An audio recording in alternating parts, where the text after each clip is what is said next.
नमस्कार, सत श्री अकाल एंड आदाब। मित्रों, आर्टिफिशियल इंटेलिजेंस के स्टॉक्स में बहुत सी कंफ्यूजन रहती है। कभी कौन सा स्टॉक चल पड़ता है, कभी कौन सा स्टॉक चल पड़ता है, और कहने को सारी आर्टिफिशियल इंटेलिजेंस वाले स्टॉक्स होते हैं। तो मार्केट खुद भी कंफ्यूज है कि क्या होने वाला है, और हम जो इन्वेस्टर्स हैं तो ऑटोमेटिकली वो भी कंफ्यूज रहते हैं। तो आर्टिफिशियल इंटेलिजेंस के साथ बहुत सी इंडस्ट्रीज जुड़ी हुई हैं। तो आज मैं वीडियो जो बनाने वाला हूं, आपको कुछ इंफॉर्मेशन देने वाला हूं, ताकि इस वीडियो को देखने के बाद आपको खुद से अंदाज़ा होगा कि हमें जो एआई में इन्वेस्टमेंट करनी है वो हम किस सेक्टर में कर रहे हैं और किस सेक्टर में it make more sense for us to do it. तो मैं कोशिश करूंगा आपको कुछ क्लैरिटी करने की कि ये जो गेम है आर्टिफिशियल इंटेलिजेंस की है, अपनी अकल के मुताबिक जो मुझे समझ आती है उसके हिसाब से आपको बताने की कोशिश करूंगा कि कौन कौन सी आर्टिफिशियल इंटेलिजेंस के साथ रिलेटेड कंपनीज या उनके स्टॉक्स खरीदने में, रखने में इट मेक सेंस या किसी और में कम सेंस बनती है। तो क्यों ये स्टॉक्स बहुत सारे वोलेटाइल होते हैं, कुछ आपको इस वीडियो को देखने के बाद अंदाजा हो जाएगा। सबसे पहले आपने एक सुना होगा हाइपर स्केलर्स। तो अक्सर सोचता है बंदा कि यार ये हाइपर स्केलर्स कौन होते हैं। तो हाइपर स्केलर्स जो है ना दोस्तों, ये एक क्लाउड सर्विस प्रोवाइडर्स होते हैं जो कि मैसिव डेटा सेंटर्स को ऑपरेट करते हैं, और इनके जो डेटा सेंटर्स हैं उनमें ये इंफ्रास्ट्रक्चर होता है कि ये स्केलिंग, कंप्यूटिंग, स्टोरेज, नेटवर्किंग और एआई रिसोर्सेज को प्रोवाइड करते हैं मिलियंस ऑफ कस्टमर्स को दुनिया में। तो मेन हाइपर स्केलर्स का काम ये होता है।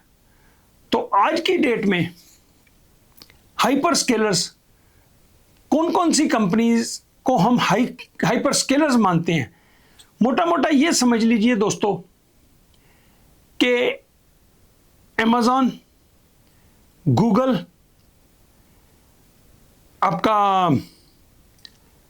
अमेज़न, गूगल, मेटा, कुछ हद तक आपका ओरेकल, ओपन एआई, ये इनको हम हाइपर स्केलर्स कहते हैं।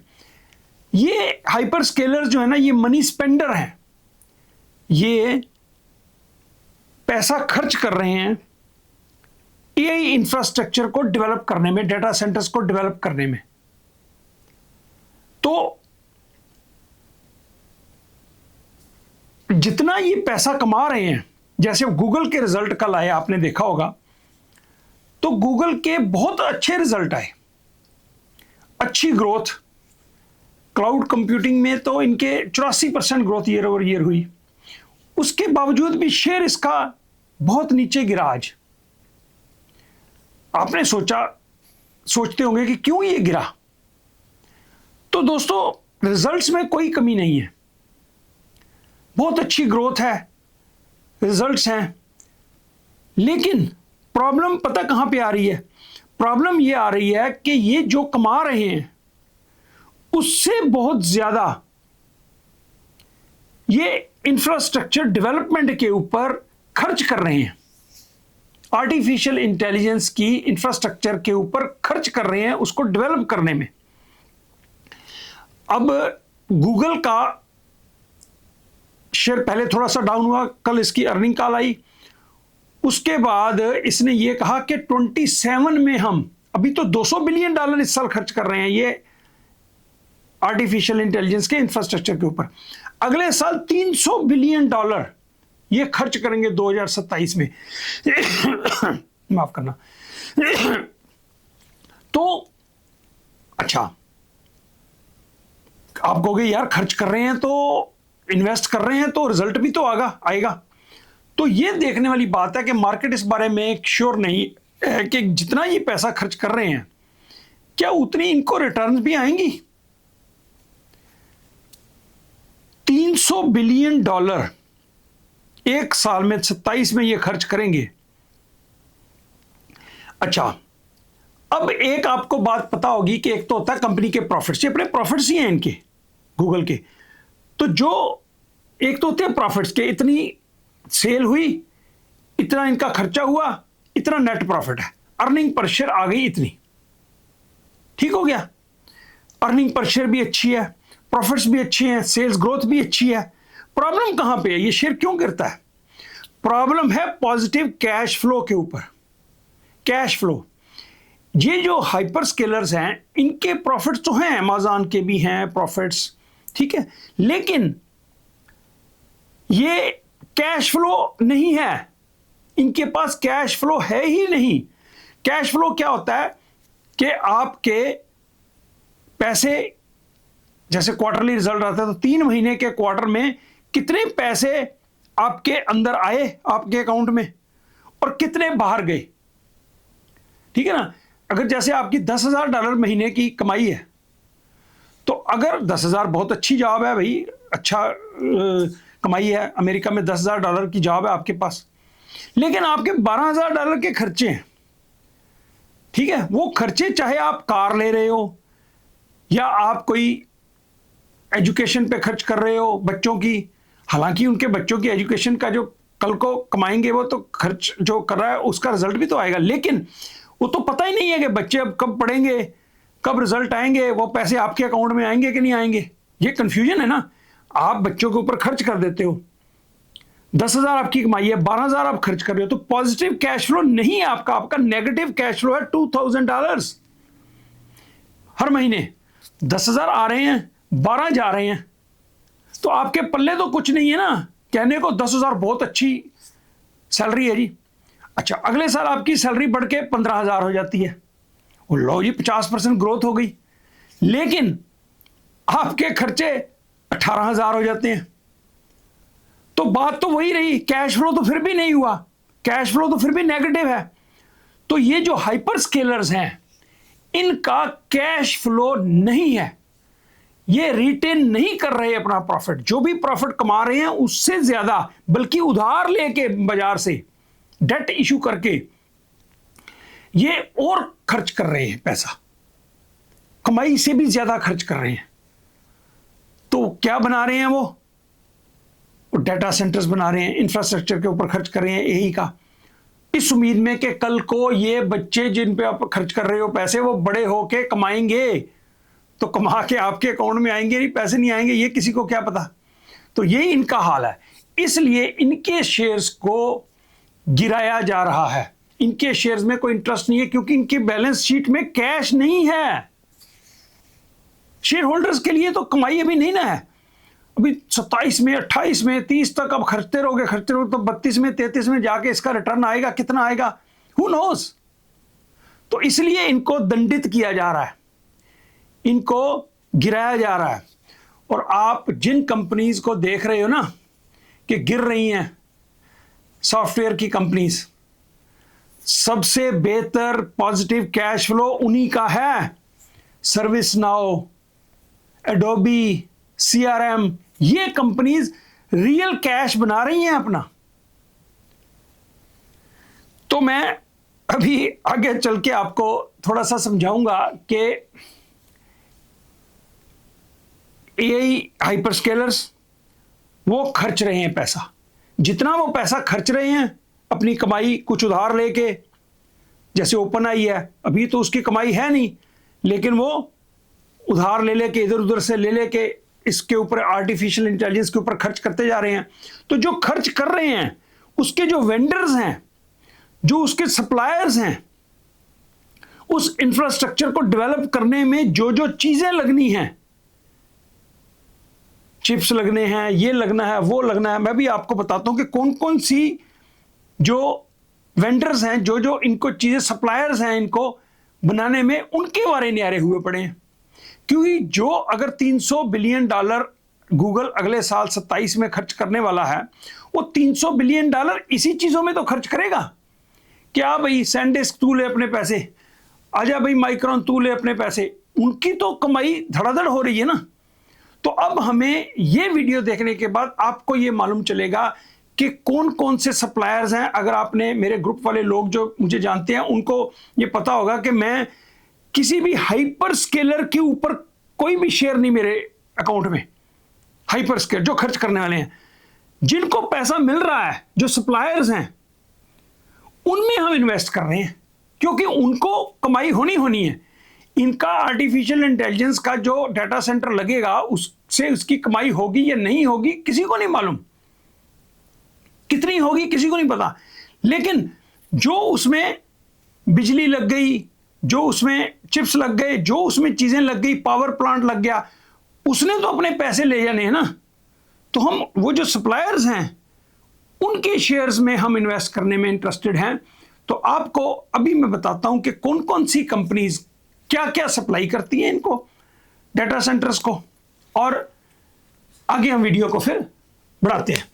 तो हाइपर स्केलर्स,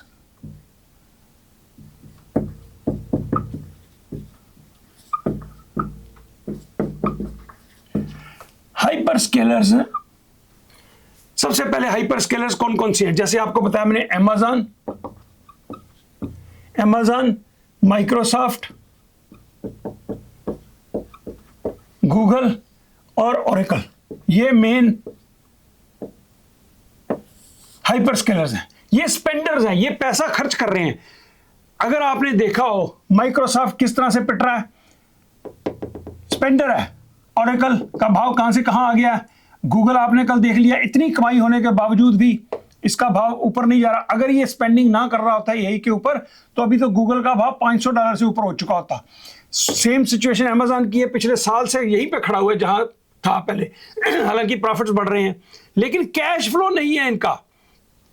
अब मैं आपको समझाऊंगा जी। ये तो हो गए, चलो हम लिस्ट में शुरू करते हैं। सबसे पहले आपको ये देखना है कि इनके सप्लायर्स कौन कौन से हैं। सबसे बड़े सप्लायर हैं जी एनवीडिया, AMD, ब्रॉडकॉम। ये AI चिप्स सप्लाई करते हैं जी इनको। ये आर्टिफिशियल इंटेलिजेंस वाले चिप्स जो है सबसे टॉप के चिप्स एनवीडिया सप्लाई करता है। अब AMD भी सप्लाई करता है। और ब्रॉडकॉम जो है ये कस्टम मेड चिप्स जो है वो इनको प्रोवाइड करता है।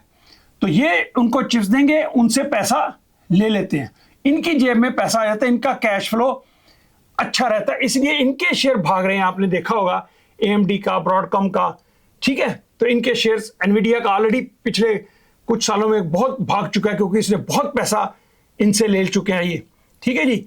अच्छा, ये हो गया AI चिप सप्लाई की कंपनियां होगी। तो ये सप्लाई करते हैं जी GPUs। इनके जो चिप्स हैं इनको कहते हैं GPUs। ये सप्लाई करते हैं जैसे H100, 200। ये AMD जैसे अब M400, 450, ये AMD के चिप्स आते हैं। ये कस्टम मेड चिप्स जो है ये प्रोवाइड करता है, कस्टम मेड GPUs प्रोवाइड करता है इनको सप्लायर्स को। ये पहला ग्रुप हो गया जो इनके सप्लायर्स हैं। नंबर 1 ये हो गया, ठीक हो गया। अच्छा, इनको जो GPUs बनाने में हेल्प करता है TSMC कंपनी, आपने सुनी होगी, तैवान सेमीकंडक्टर्स है। ये इज द ओनली कंपनी जो इनको ये बनाने में अपने चिप्स सप्लाई करती है, GPUs बनाने में TSMC, ठीक हो गया। अच्छा, नंबर 2 अब आ गया HBM। इसको बोलते हैं high bandwidth memory, HBM, high bandwidth memory. ये HBM जो है ना, ये इनको डेटा सेंटर्स को बहुत ज्यादा जरूरत होती है। अच्छा, ये कंपनी कौन कौन सी प्रोवाइड करती है जी इनको? इसके जी SK हाइनेक्स, उसके बाद माइक्रॉन और सैमसंग। ये 3 कंपनियां हैं जो हाई बैंडविड्थ प्रोवाइड करती हैं इनको। तो इनकी बहुत जरूरत होती है हाई बैंडविड्थ मेमोरी, HBM। ठीक है, ये 3 कंपनियां माइक्रॉन, सैमसंग और एसके हाइनेक्स इनको प्रोवाइड करती हैं। ये 2 हो गई। चलो मैं थोड़ा सा इसको मिटा देता हूं, हाइपर स्केलर्स को यहीं रहने देता हूं, क्योंकि इनके सिर पे ही तो सब कुछ चल रहा है, इन्हीं का तो खर्चा होता है, तो बनता काम है ना। अच्छा, ये तीसरा हो गया। अच्छा, अगला हो गया जी नेटवर्किंग।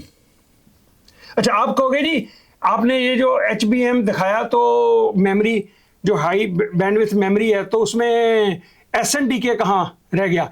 SNDK जो है ना वो नैंड मेमोरी सप्लाई करता है। नैंड जो माइक्रोन है वो नैंड भी करता है और DRAM भी करता है।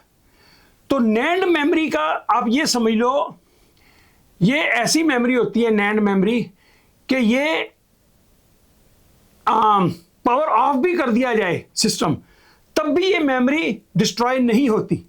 DRAM जो है ना वो रैम, आपको पता है जब कंप्यूटर पे काम कर रहे हो तो जब तक उसमें पावर है तो वो काम फास्ट, उसकी स्पीड होती है, लेकिन वो तब तक काम करेगी जब तक उसमें पावर है। अगर पावर ऑफ कर दिया तो ये नैंड मेमोरी जो है, ये जो SNDK बनाता है, सैनडिस्क, तो ये जैसे आपके फोन्स हो गए, पावर ऑफ कर दो तब भी वो मेमोरी उसमें रहती है, आपके लैपटॉप्स हो गए, तो इस तरह की मेमोरीज जो होती हैं वो ये SNDK बनाता है। ठीक है जी, उसकी भी जरूरत पड़ती है। उसके बाद दोस्तों नेटवर्किंग।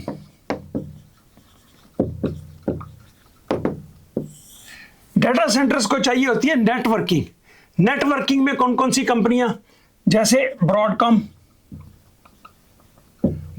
आपको सप्लाई करती थी ईथरनेट स्विचेस सप्लाई करती है ब्रॉडकॉम। उसके बाद मार्वल कंपनी है, वो ऑप्टिकल इंटरकनेक्टर्स प्रोवाइड करती है इनको। और उसके बाद है जी CRDO, एस्ट्रालैब, ये छोटी कंपनी है थोड़ी, लेकिन मेन ब्रॉडकॉम, MRVL, ये इनको नेटवर्किंग की चीजें सप्लाई करती है। इसीलिए ब्रॉडकॉम तो चिप्स भी सप्लाई करता है, कस्टम मेड चिप्स, और ईथरनेट कनेक्शंस भी सप्लाई करता है। MRVL जो है ये आपको ऑप्टिकल इंटरकनेक्टर्स की सप्लाई करता है इसको, डाटा सेंटर्स को। तो ये छोटे स्केल पर CRDO, हमने आपको पता है CRDO में भी इन्वेस्टमेंट कर रखा है, एस्ट्रालैब में भी कुछ लोगों ने काम कर रखा है। तो ये कुछ कंपनियां जो है ना ये इनको नेटवर्किंग सप्लाई करती है, तो इनकी भी जरूरत होती है। अच्छा, उसके बाद नंबर अगले आ जाता है जी सर्वर्स। डाटा सेंटर्स को सर्वर चाहिए होते हैं। सर्वर सप्लाई करता है जी SMCI, क्या कंपनी का नाम है, SMCI, मेरे को नाम इसका भूल गया। तो एक डेल है और एक आपका भगवान भला करे HP और लेनोवा। ठीक है, ये कंपनियां जो है ना super micro computers, SMCI super micro computers हैं, डेल है, HP है, लेनोवा, ये सर्वर्स सप्लाई करते हैं डाटा सेंटर्स को। ठीक है, तो इनके भी शेयर्स, डेल का जैसे आपने देखा, SMCI तो चलो अकाउंटेंसी की वजह से, अदरवाइज इसका बिजनेस बहुत अच्छा था। ये नेटवर्किंग सप्लाई होती है। उसके बाद सर्वर्स हो गए। उसके बाद नंबर अगला आ जाता है जी powers and cooling. Data centers को पावर और कूलिंग चाहिए होती है। तो पावर में वर्टिक्स एक कंपनी है, VRT जिसका सिंबल है। उसके बाद आपका ईटन और GE वर्नोवा, और इसी में BE भी आती है जिसमें हम काम करते हैं। तो ये प्रोवाइड करते हैं जी डाटा सेंटर्स को पावर बहुत सारी चाहिए होती है और कूलिंग भी चाहिए होती है। Vertices, eaten, GE Vernova, BE और भी कुछ कंपनियां हैं। तो ये ज्यादातर कंपनियां सप्लाई करती हैं इनको पावर्स। इनको पैसे मिलने ही मिलने हैं। अच्छा, अगला आ जाता है जी इनको ऑप्टिकल नेटवर्किंग।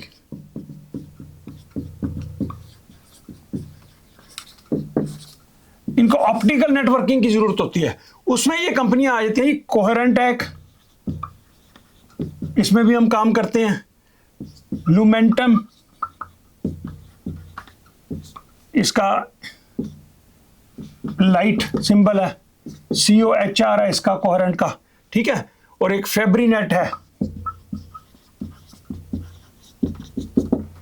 तो ये कंपनियां जो है ना मेन, और भी हैं लेकिन मेन ये ऑप्टिकल नेटवर्किंग प्रोवाइड करती है इनको, ठीक हो गया जी। तो इसलिए ये जो प्रोवाइडर्स हैं, सप्लायर्स जो हैं, इनके बारे में अरे हुए पड़े हैं।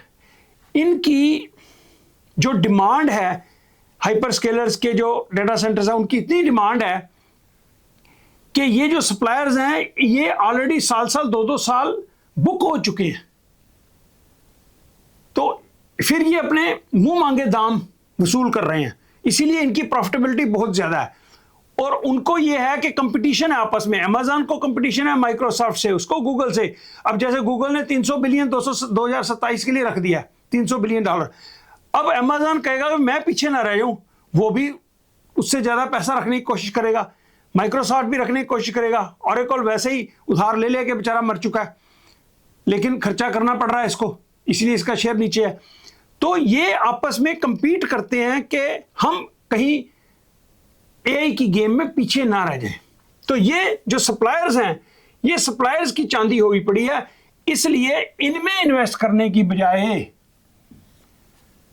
सिर्फ ये 4 ही नहीं है, और भी बहुत सारे हैं, मेटा भी है और भी हैं, लेकिन मेनली जो ये हैं हाइपर स्केलर्स माने जाते हैं। तो इनमें इन्वेस्ट करने की बजाय हम सप्लायर्स में क्यों ना करें। जब रिजल्ट आने शुरू होंगे 5 साल के बाद, 3 साल के बाद, 4 साल के बाद, इनका रिटर्न ऑन इन्वेस्टमेंट आनी शुरू होगी, तो तब फिर देखेंगे इनका क्या करना, फिर इनमें अगर एंटर करना होगा तो, ठीक है ना। फिलहाल तो उनमें कमाई है। तो इसलिए ये जो सप्लायर्स हैं, मैं आपको लिस्ट बता देता हूँ सप्लायर्स की, कौन कौन से सप्लायर्स जो हैं उनका। टॉप जो कंपनीज है, एनवीडिया ऑफ कोर्स, नंबर 2 पे आई थी TSMC, नंबर 3 आई थी ब्रॉडकॉम, AVGO कर देते हैं, इसका सिंबल बताते हैं। नंबर 4 है जी माइक्रॉन, नंबर 5 है जी SK हाइनेक्स, नंबर 6 है जी वर्टिक्स, नंबर 7 है जी MRVL, नंबर 8 है जी SMCI, नंबर 9 है जी डेल या HP, और यहां पे एक नंबर 4-5 पे थी AMD। ये 10 कंपनी है जी जो ये मेन सप्लायर्स हैं इनको डेटा सेंटर्स को। तो इन कंपनियों में ज्यादा प्रॉफिट्स, कैश फ्लो है, इनमें कैश फ्लो है। और इसके बाद जो सर्विस नाउ जैसी कंपनियां, एडोबी हैं, ये जितनी भी कंपनियां हैं, टीम है, CRM है, ये एक्चुअली मैं आपको मेरे दिमाग में आ रहा है कि ये क्या इनका गेम क्या है। ये रेडी बैठे हैं उस AI को इस्तेमाल करने के लिए, इस्तेमाल करके कस्टमर्स को जो है एंड प्रोडक्ट पहुंचाने के लिए ये कंपनियां बैठी हुई हैं। तो इनके पास ऑलरेडी कस्टमर्स हैं, कॉन्ट्रैक्ट्स हैं इनके पास, बड़ी बड़ी कंपनियों के कॉन्ट्रैक्ट्स हैं। तो ये AI का इस्तेमाल, जैसे जैसे इनको AI मिलती जा रही है, उनको इस्तेमाल करके अपने जो काम है उसको उसमें बेहतरी ला के, जो 5 एम्प्लॉई से काम करना है वो 1 एम्प्लॉई से काम करवा के, तो ये उनको सॉल्यूशंस प्रोवाइड कर रहे हैं दूसरी कंपनियों को। तो वो कंपनियां इनके साथ जुड़ी हुई हैं, क्योंकि वो खुद से AI इस्तेमाल करके अपना काम नहीं कर सकती, ठीक है। तो ये जो SaaS कंपनीज जिनको हम कहते हैं, सॉफ्टवेयर की कंपनीज हैं, ये इनका कमाई, कैश फ्लो सबसे बड़ी, जैसे वेंडर्स है ना, इन वेंडर्स का कैश फ्लो अच्छा है, तो इन कंपनीज का भी जो कैश फ्लो है, एक्चुअल कैश फ्लो है, इनको एक्चुअल कमाई हो रही है। तो जब वो स्पेंड करके पैसा, जैसे कहते हैं ना भाई, तू खर्च ले पैसा कमा ले, खर्च ले, खर्चने के बाद जो AI बनाएंगे उसको पैसे दे के उनका AI इस्तेमाल कर लेंगे जितना चाहिए होगा, फिर इस्तेमाल करके अपने कस्टमर्स से ज्यादा पैसा वसूल कर लेंगे। भैया आपको काम इतना मिल रहा था, अब इससे बेहतर मिल रहा है, फास्ट मिल रहा है, तो अपना उसका प्राइस भी बढ़ा देंगे, एम्प्लॉइज कम कर देंगे। तो मेरे हिसाब से देखो, ये सप्लायर्स जो है ना, अगले 2 साल तक के लिए ये सप्लायर्स गुड टू गो हैं। क्यों? जब तक ये काम पैसा खर्च करते रहेंगे। 27 का कह दिया उसने गूगल ने 300 बिलियन, तो 300 बिलियन क्या करेगा वो? इन्हीं की जेब में आएंगे ये 300 बिलियन, ठीक है ना। तो इनको तो इनकी कमाई पक्की। जब तक आपने देखा होगा, जब ये अपना कैपेक्स अनाउंस करते हैं बढ़ा के, तो ये शेयर एकदम से ऊपर हो जाते हैं, तो इनकी कमाई पक्की। उसके बाद नंबर 2 पे कमाई पक्की सैस कंपनीज की। हाँ, सैस कंपनीज में से, सैस कंपनीज मीन सॉफ्टवेयर की जो कंपनीज हैं, जैसे मैंने बताया service now, Adobe, CRM, Workday, team, इस तरह की जो कंपनीज हैं, ये कंपनियों में से कुछ कंपनी जो अच्छे से प्रोवाइड नहीं कर पाएंगी सर्विसेज, वो निकल जाएंगी।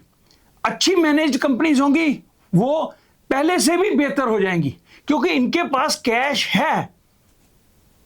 तो ये कैश इस्तेमाल करके अपने शेयर होल्डर्स की वैल्यू बढ़ाते रहेंगे। तो ये अभी शेयर आधे आधे हुए पड़े हैं।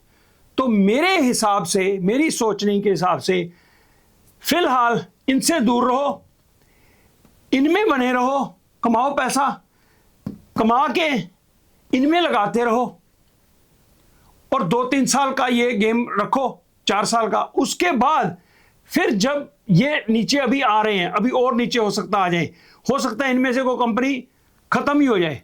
क्यों? कि पैसे के बोझ के तले, कर्जे के तले दब जाए कोई, इसलिए इनमें रिस्क है अभी।